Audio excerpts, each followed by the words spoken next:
Boris Karloff on Inner Sanctum Mystery. Brought to you by the makers of Carter's Pills.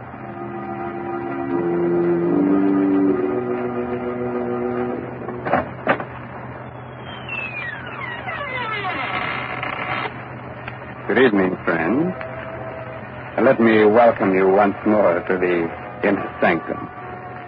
This is Raymond, your host. Come in, won't you, and sit down? No, I'm not being polite. I'd prefer you to sit, you see. Because within the next 5 minutes, you're going to be so weak in the knees that you won't be able to stand.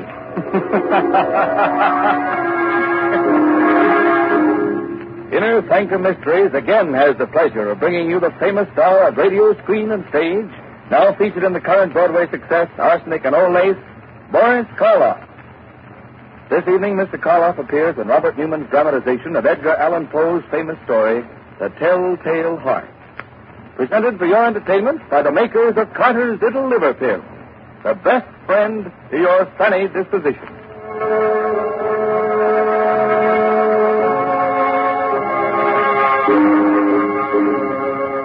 And now our story. A story based on a tale by the greatest master of the macabre that ever lived, Edgar Allan Poe.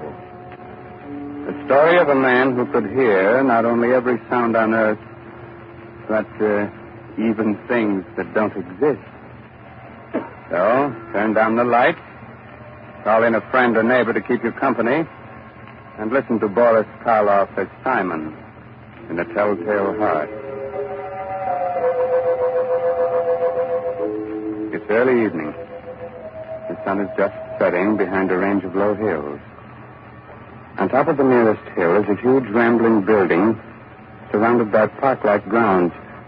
A road winds from its gates down to the little village below. Down this road comes a man. He's tall, gaunt, his hair snow white. He's so busy with his thoughts that he doesn't see the small, dark man who sits by the roadside. But just as he is about to pass him... Good evening. Huh? Oh, why, good evening. Nice evening, isn't it? Nice? Why, it's the most wonderful, perfect evening I'll ever know this side of heaven. You don't say. And you can't know what it's like to feel as if you've just risen from the dead. As if your tomb was opened. And you were told that you could return to the world that you knew and loved. Can't I? You can't. You see, my name is Simon. I was a musician. 2 years ago, I went stone deaf. Suddenly. Completely. Do you know what deafness means to a musician? It's like dying.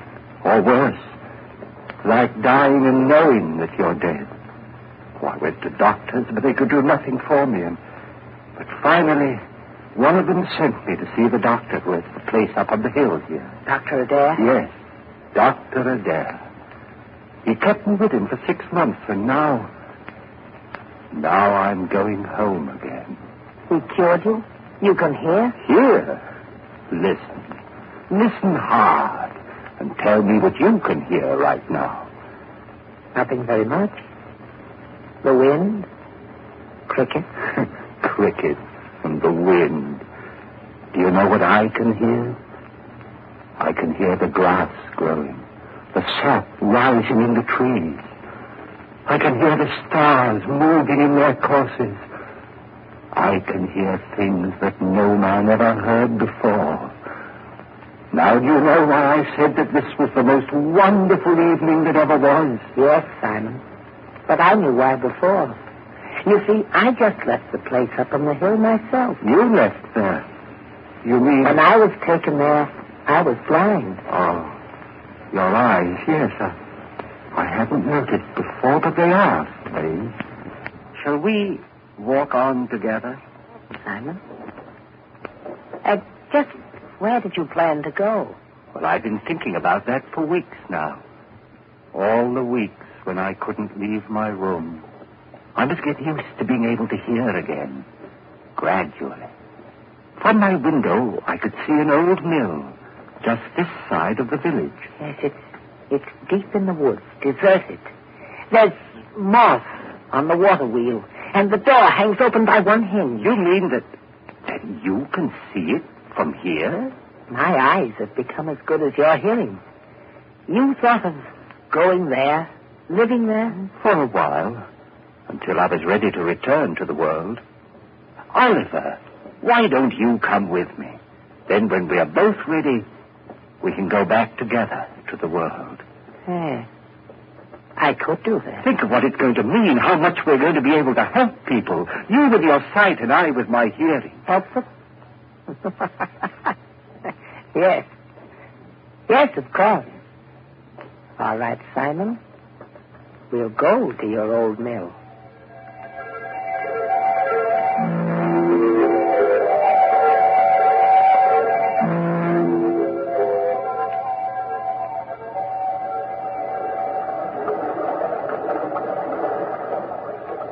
This way, Oliver. Up this path. What? Someone's coming. The farmer. He seems to be looking for something. Good evening. I'm looking for my cow. Have you seen her? Well, what kind of a cow is she? A brown and a white one with a crooked horn. Wait. I hear her. She's grazing in a field on the other side of the woods. Hear her? That's almost a mile from here. I have good ears. Good. You must have ears like a fox. But that field, that's the squire's. How did you get there? You think someone took her? Who would? Well, it's the squire's land, but he's the richest man around here. Why should he have taken my cow? Wait a minute. Let me see. Yes. Yes, I do see someone with your cow. He's just leaving her. You can see that? Right through the woods? I have good eyes. Who is it? What's he like? Is he tall, wearing a brown jacket? Yes. I knew it. It's the squire. He's trying to steal my cow. I'd better go get her. Thank you very much. Perhaps I'll see you both again. Perhaps. We'll both be staying around here for a while there in the old mill. Why did you tell him that, Oliver? Did you really see the squire taking his cow? I saw what he wanted me to see. What do you mean? He hates the squire because the squire's rich and he's poor. But what? Never mind, Simon. Shall we go on to the mill? Here we are. And it's just the way I knew it would be. Quiet, peaceful, no noises, just sounds. And even those are dulled by the waterfall. Yes, it's just the way I knew it would be, too. Dark, dank. The home of the rats and spiders. We'll be happy living here with them. Happy with rats and spiders? Why? Because they're like me. Rats see in the dark, and spiders spin webs. I don't understand you, Oliver. Must you always see the worst, the most evil side of everything? Always. But why? Don't you love people? Don't you think that this is a good world? A good world when I was blind for more than 2 years. But whose fault was that? What difference does that make? I was blind. And did anyone care that I was? No. Love people. I hate them. But, Oliver, that's wrong.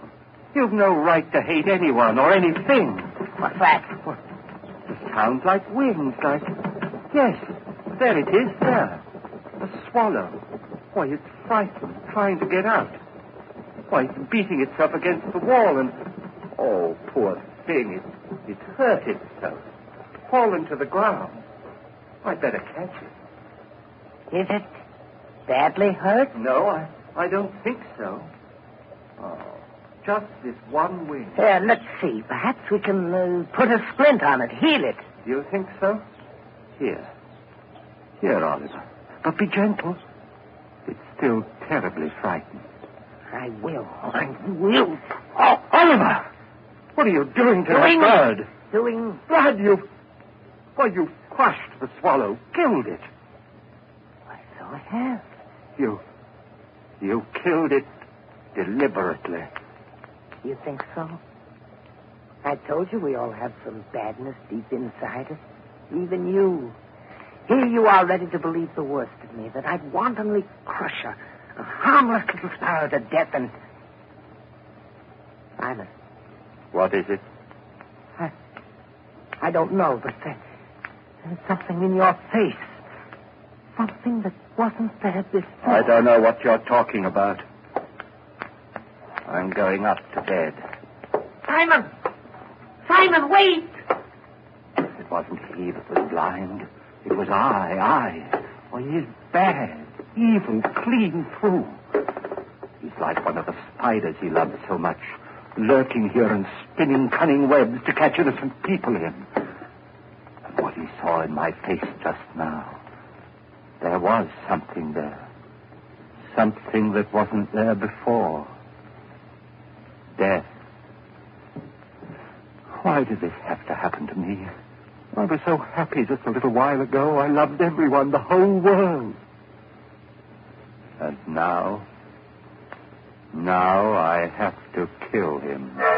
And here I am, friend, Raymond, your host in the Inner Sanctum, who also loves everyone. So, Simon has decided he must murder his companion. Not because he wants to, but in order to keep him from spreading the hate and evil he seems to love. That's a charming idea. But if Oliver's eyes are as good as he says they are, good enough to see death in Simon's face, how will he be able to do it, Quite a problem, isn't it? Well, Raymond, everyone has problems. It's the answer that counts. It certainly does, Mr. Hurley, in a mystery drama. Yes, and in a domestic drama, too. If you don't believe it, listen to what Agnes Vale says to her husband at the dinner table. Oh, Bob, you haven't said a word about the cake, and I baked it especially for your birthday. After 30, no one wants to be reminded of birthdays. Oh, that's silly. Besides, a person's only as old as they feel. Well, if that was the case, I'd be about 60. You mean 90. No one could save up the grouch you've got in only 60 years. If you felt as irritable, low, and out of sorts as I have lately, you'd be grouchy, too. Of course I would. Anybody would. So the thing to do is not to feel that way. What can anyone do about it? Very simple, my dear. Try Carter's little liver pills. Right, and when you don't feel good, try Carter's little liver pills. They do the work of calomel but have no calomel in them, for they are simple pills made of vegetable drugs. They wake up the flow of one of our most vital digestive juices. When this vital juice flows at the rate of 2 pints a day, it helps to digest our food and bring back the glorious feeling that goes with regularity. Then most folks feel like happy days are here again. But be sure you get the genuine Carter's little liver pill.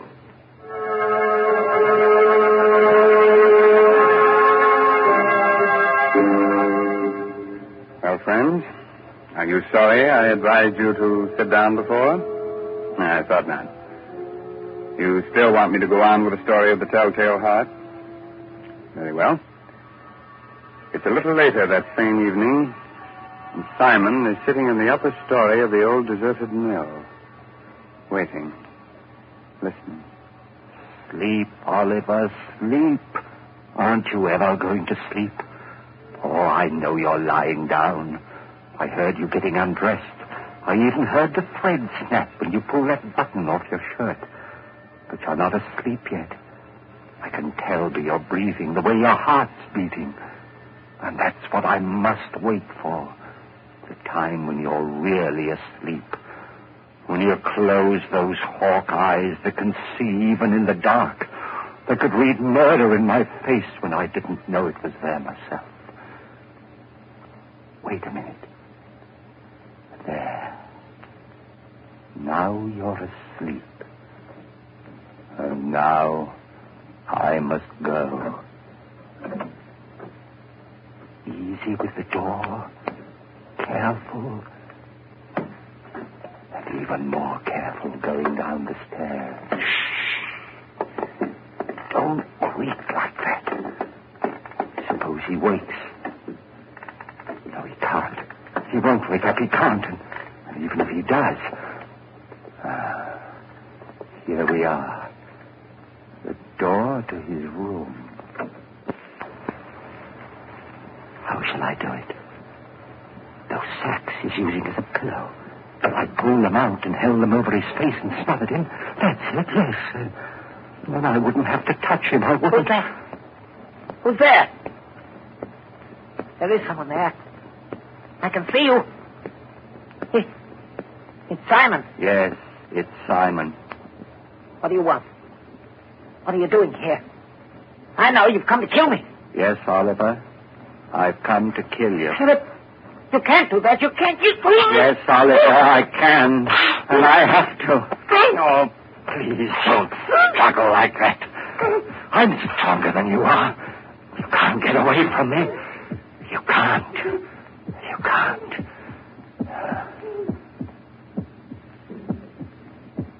That noise. Hear it? It's your heart. Beating, pounding, driving the blood through your veins. It's beating more slowly now. Slower and fainter. Running down like a tired clock.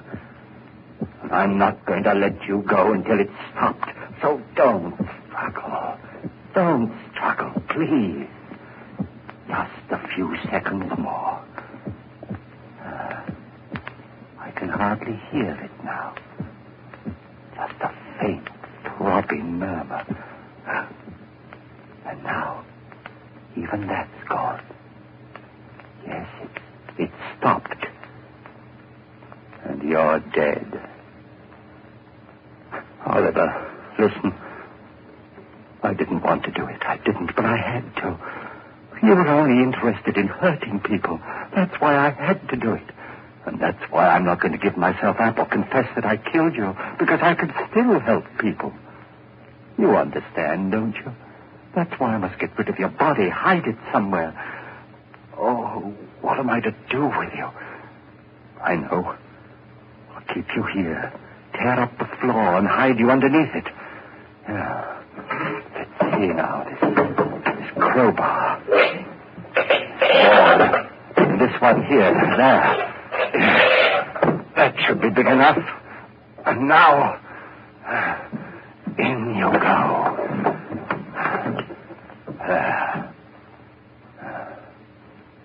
Goodbye, Oliver. Goodbye. Just put these boards back. Nail them down again with the same rusty nails. And it's done. Now I'll spread this dust over the cracks. No one will be able to tell what I've done. No, not even with your eyes. If you could still use them. What's that? A light. A lantern outside. Someone at the door. Maybe Christie's come back again. Yes? Who is it? It's Trent, the constable. The constable? What do you want? Oh, nothing much. Thought I'd drop in. Say hello. Come in, constable. Come right in. Thanks. Weird time of night to be visiting, but I heard there were strangers living out here, and I thought I might... Well, of course, it's part of your job to investigate strangers, isn't it? In a way. Not that you're a stranger, exactly. What do you mean? Well, you've been around here for some time, haven't you? Up at Dr. Adair's place in the hill, I mean? Oh, yes, of course. I just left there this afternoon. Uh-huh. And your friend, where's he? Sleeping? Friend? Why, there's no one here with me. I'm all alone. What the doctor said. You mind if I look around? No, of course not. Not that I doubt your word or anything like that. Oh, no, don't apologize, Constable. Go right ahead. Well, Constable? There's certainly no sign of anyone else. Well, I told you so. Yes, you did. Well, I'll just sit down here for a minute. My pipe's going. No, not there. Don't sit there. Why not? Because, well, it was just that the floor looked a little rotten right there, and I was afraid that... Oh, I guess it's all right. Sure. Strong enough to hold me, anyway. Don't stop me if I catch you. Good heavens. What's that? What's what? That throbbing. That noise. Beating away like... I don't hear any noise. But you must, you... Those ears of mine. Sometimes they're too good. It's just your watch ticking. Watch? I haven't got a watch on me. You haven't? But then what? Oh, look, Constable, I could use a bit of exercise. Suppose I walk you back to the village. Well, that's mighty nice of you. You I'm glad to have your company. But there's no hurry, is there? Just let's sit there for a while. I don't want to sit. Constable, will you come now? Now, this minute. If you don't, I don't know what I'll do. Hey, you have gotten yourself into a state. Is anything the matter? Oh, no, of course not. It's just that I get nervous, restless, and you won't mind if I walk up and down right here, will you? It'll make you feel any better. Go ahead. Thank you. This floor, it is noisy, isn't it? It isn't noisy enough. Constable, this lever here, I've been wondering about it. What's it for, do you know? Why, yes. I think it opens the sluice, starts the middle wheel turning. It does? Then let's try it. See if it still works. There. Yeah, still works all right. It's quite a racket, too. You're not loud enough, Bill. Constable, for heaven's sake, will you come now and leave here with me? If you don't, I'll go back. Look, there's no need to get so excited. I'm not excited. I'm perfectly calm and quiet. Will you come now, right away? But I told you. I know what you're doing. Sitting there, pretending you haven't heard, making me stay here and listen to it, beating louder and louder and louder. All right, I confess. I killed him. His body is right underneath you, under the floor. I killed him, and that noise you hear is his heart. The beating of his telltale heart.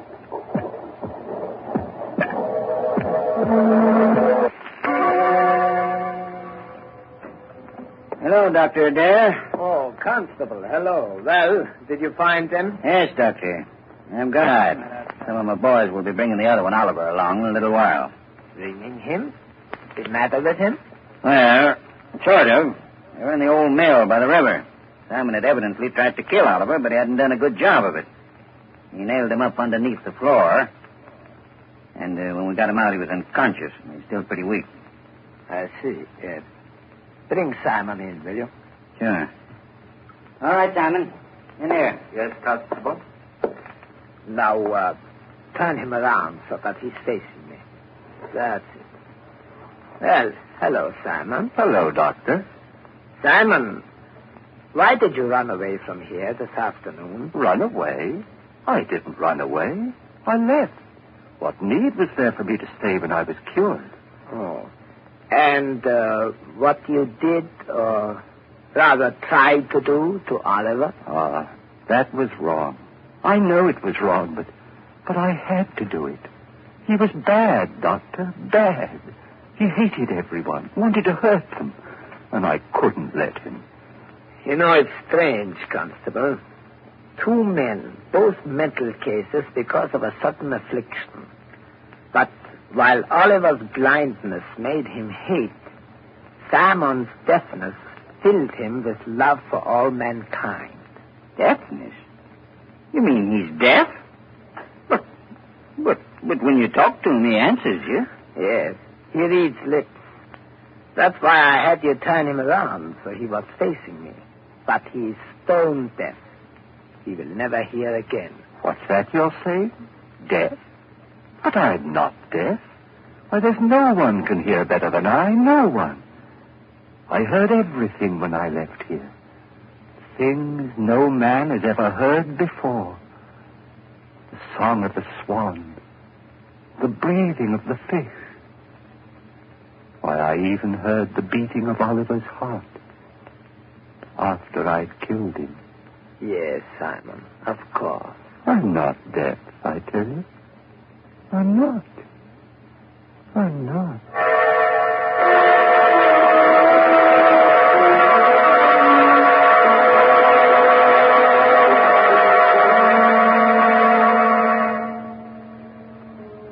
So, Simon did hear all the things he said he did. Even the beating of the telltale heart.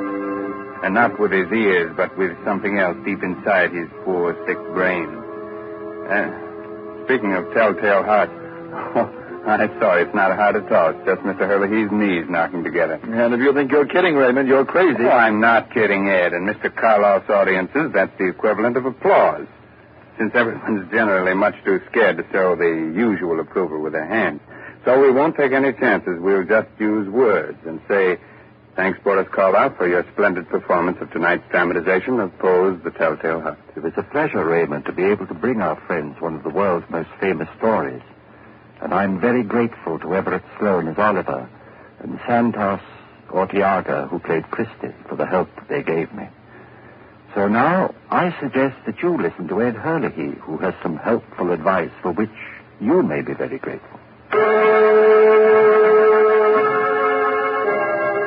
This is Raymond again, your host, getting ready to close that door to the Inner Sanctum and say good night until the same time next week.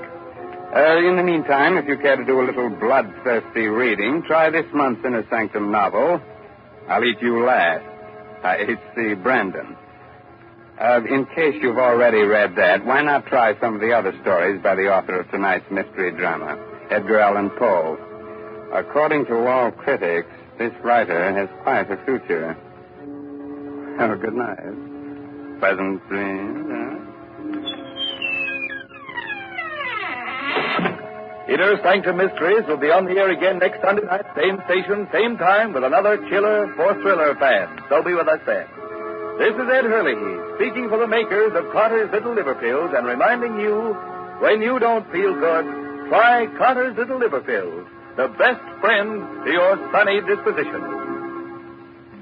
This is the Blue Network of the National Broadcasting Company.